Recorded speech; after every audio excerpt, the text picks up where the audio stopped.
एक दिन की बात है। अष्टावक्र अपने नाना की गोद में बैठे खेल रहे थे। तभी उनके मामा श्वेतकेतु वहां आए। श्वेतकेतु ने अष्टावक्र का हाथ पकड़ा और उन्हें खींचकर गोद से उतार दिया। श्वेतकेतु ने ताना मारते हुए कहा, हट जाओ यहां से। ये मेरे पिता की गोद है, तुम्हारे पिता की नहीं। तुम्हारे पिता तो न जाने कहां है।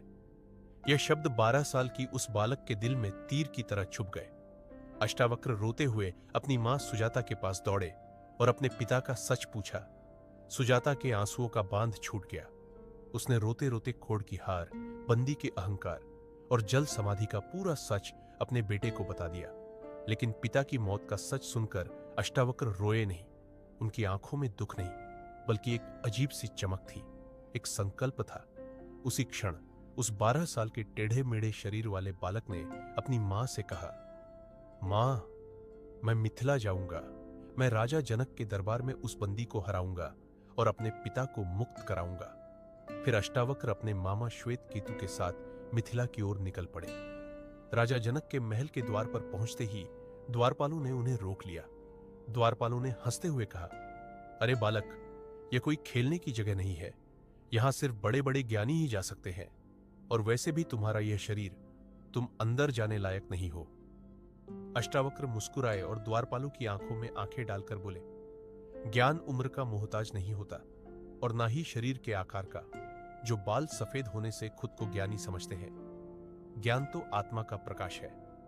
अष्टावक्र के इन भारी और कठिन शब्दों को सुनकर द्वारपाल सन्न रह गए और उन्होंने सम्मान के साथ बालक को रास्ता दे दिया। अष्टावक्र ने दरबार में कदम रखा। वह एक विशाल सभा थी। सोने के सिंहासन पर देश भर के सबसे बड़े और नामी विद्वान बैठे थे। अचानक सबकी नजरें दरवाजे पर टिक गई। एक 12 साल का बच्चा, जिसका शरीर 8 जगहों से मुड़ा हुआ था, हाथ में लाठी लिए अपनी टेढ़ी मेढ़ी चाल से दरबार के बीचों बीच आ रहा था। उस विचित्र शरीर को देखकर दरबार में सन्नाटा छा गया, और फिर एक ऋषि की हंसी छूट पड़ी। उसे देखकर पूरा का पूरा दरबार उस बालक के शरीर का मजाक उड़ाते हुए जोर जोर से ठाके लगाने लगा।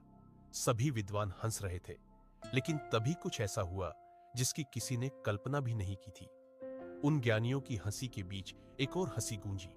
वह बालक अष्टावक्र उन सब से भी तेज आवाज में हंसने लगा। उसकी हंसी में इतनी ताकत थी कि पूरे दरबार की हंसी अचानक रुक गई।